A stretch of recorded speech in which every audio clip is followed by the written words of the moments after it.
ба аэропорти Внуково қатъ кардагиаст. ҳамун паспорти пештаратона мисол як нусхаша бигирен ё як суратша бигирен, ҳозирин аз 3 моҳ пас мумкина рафтан. Ассалому алайкум ба ҳама нафарҳое ки ҳама рӯза видеоҳои моро тамошо мекунед. дар мавзӯи қатъ гаштани парвозҳо суҳбат мекунем. бо диққат видеоро тамошо кунед. Somon Air парвозҳоро ба фурудгоҳи Внуково муваққатан қатъ кардааст. Ширкати ҳавопаймоии Somon Air парвозҳо аз душанбе ба фурудгоҳи Внуковои Москваро муваққатан қатъ кардааст. дар ин бора аз оҷонсии ҳавонавардии ҷумҳурии Тоҷикистон хабар доданд. аз ин ниҳод гуфтанд, ҳоло ҳавопаймоҳои ин ширкат танҳо ба фурудгоҳи Домодедово ва Жуковский Федератсияи Русия парвозҳои худро анҷом медиҳанд.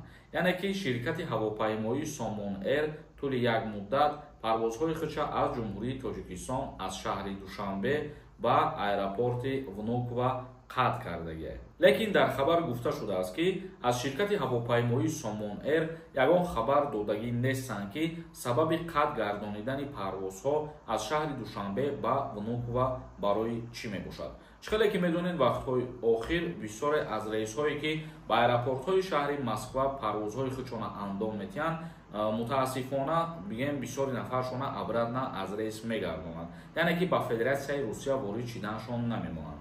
лекин мо пурра гуфта наметавонем ки ин сабаб шида метавонад, чунки ширкат худаш дар ин бора ягон информатсия додагӣ нест. лекин ҳамин қадар гуфта мешавад ки айни ҳол Somon Air ба Внуково дигар парвозҳоро анҷом намедиҳад. ин буд як информатсие ки аз ҷониби оҷонсии ҳавонавардии ҷумҳурии Тоҷикистон пешкаши мардум гардонида шуд. акнун камтар комментарияҳои шуморо мехонем ва ба саволҳо ҷавоб мегардонем. бо диққат то охирша тамошо кунед. ягон нафари шумо бихоҳед ки границаи Қазоқистон сафар кунед, рақамҳое ки рӯи экрана меброяд занг бизанед, шуморо границаи Қазоқистон мебаранд ва боз имконияте доранд ки пеш аз граница бурдан мисол запретҳои шуморо як бор бисанҷану баъд бубаранд. як нафар нависонда: ассалому алайкум акаи Сормон, мара документҳом ҳамаш 100% туғрӣ, паспорт ҳамон мешавад. Тоҷикистон рафта паспорти нав гирифта омадан мешавад, илтимос ҷавоб диҳед. бори панҷум менависам. бародари азиз, вақте ки шумо қонунӣ кор мекунед, ягон нарушения надоред ва Тоҷикистон ки омаден паспортона алиш карден, вақте ки ба Федератсияи Русия меравен, ҳамун паспорти пештаратона мисол як нусхаша бигирен ё як суратша бигирен, чунки дар аэропорт вақте аз шумо мепурсанд ки барои чӣ шумо паспортона алиш кардед ва шумо ҳамонро нишон метиҳед ки муҳлаташ ба охир расид, сабаб ҳамияе. Идрис нависонда: амнистия маълум нашид бародар? Не, дар бораи амнистия ҳозирашда информатсияҳои нав нест. Рустам нависонда: ака мумкина айпирсен паспорти чӣ бародар? ягон савол бошад бинависондарам иҷо. як нафари дигар нависонда ки ассалому алайкум акаи Сормон, пули патент қимат мешавад, пешаки чанд моҳаша биспорем мешавад. мо ягон вақт тавсия наметиҳем ки пешакӣ биспорем, чунки вақте ки пули патент қимат мешавад, Федератсияи Русия нашрияи пешкаши мардум мегардонад ки мисол ҳамун пулои патенти споридагиро ба ҳисоб намегирад, ба назар намегирад. лекин дар асл бигирем аз сабабе ки мардум бисёр пардохт мекунад пешакӣ, баъдан мисол ҳамчун авф мекунад ӯ қабул мекунад пулои пардохт карданашона.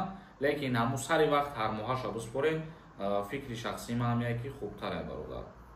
Мирзоев нависонда: ассалому алайкум, мараи граница гардондам, проверка кардем, МВД кушодай, ФСБ-ро чӣ хел тафтиш кунем.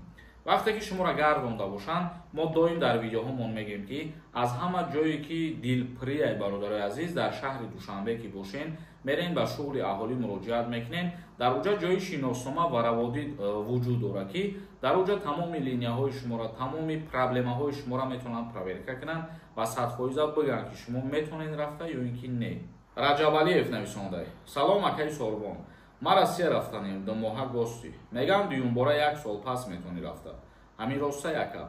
баъди соли нав тағйирот ворид мешавад, бигӯем ки нафарое ки гости мераванд, ҳозирин аз 3 моҳ пас мумкина рафтан ба мигратсиони картаи гости, ана ҳамин дар 1 сол бигӯем ки 90 рӯз иҷозат дода мешавад. ҳамин 3 моҳ ки иҷозат бутанд, мисол шумо 9 моҳ пас дигар рафта метавонед. 1 сола ҳозир нест бародар, ин баъди соли нав мешавад. як нафари дигар нависондае ки чо мекунӣ дар Россия чӣ гапае? ҳар чизе ки ба шаҳрвандони ҷумҳурии Тоҷикистон тааллуқ дорад, мо ҳамон чиза пешкаш мегардонем. маъқула набошад тамошо накун. бекзод нависонда: ассалому алайкум. паспорти российский гирифтагием. 1,5 солаки дар ҳамиҷаем. 23 солаем. агар айни вақт Москва брам хизмат мебаранд ё аннулировать мекунанд, ҳамирам мегуфтем. соҳиби як фарзандам, раҳмат пешакӣ. агар ки дар учёти вайнӣ намонем, бале аннулировать мекунанд. чунки дар ин мавзӯъ қонун қабул шудагие ки касе ки дар вайни учёт намемонад, мақсад паспорташ аннулировать карда мешавад. як нафари дигар нависондае ки ассалому алайкум акаи сорубон. ҳамин нафарое ки доғи судӣ доранд, ба Россия рафтан метавонанд. бисёр вақтҳои аз рейс гардондан ҳамирам сабаб мешавад ки шаҳрванд мисол ягон ҷиноят содир кардагие, барои ҳамин ҷинояти содир кардагӣ доғи судӣ доштагиш ҳамин сабаб мешавад ки аз Россия мегардонанд дар баъзе вақтҳо. як нафари дигар нависонда: салом акаи сорубон. синни соли правагирӣ мегам боло рафтае. ҳамин гап рост бошад? не бародари азиз, дар ин бора ягон тағйирот шидагӣ нест. як сол пеш бигем пешниҳод шидагӣ буд ки синни сол боло бурда шавад, лекин ягон тағйирот ворид накардем. як нафари дигар нависонда: салом акаи сорубон. мегам баъди соли нав чанд қонунҳои нав мебурояд барои муҳоҷирон. рост бошад?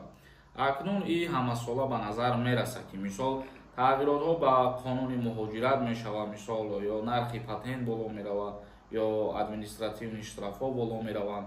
ин чиз дар ҳама ҷо ба назар мерасад ва ҳар чизе ки тааллуқ дорад ба муҳоҷирону информатсияи аниқ кишид, мо ҳатман видео мекунем. тамошобинони азиз ва гиромии қадр, навори имрӯзаро ҷамъбаст мекунем. то видеоҳои дигар, худованд ҳамаи мо шуморо нигаҳбон бошад.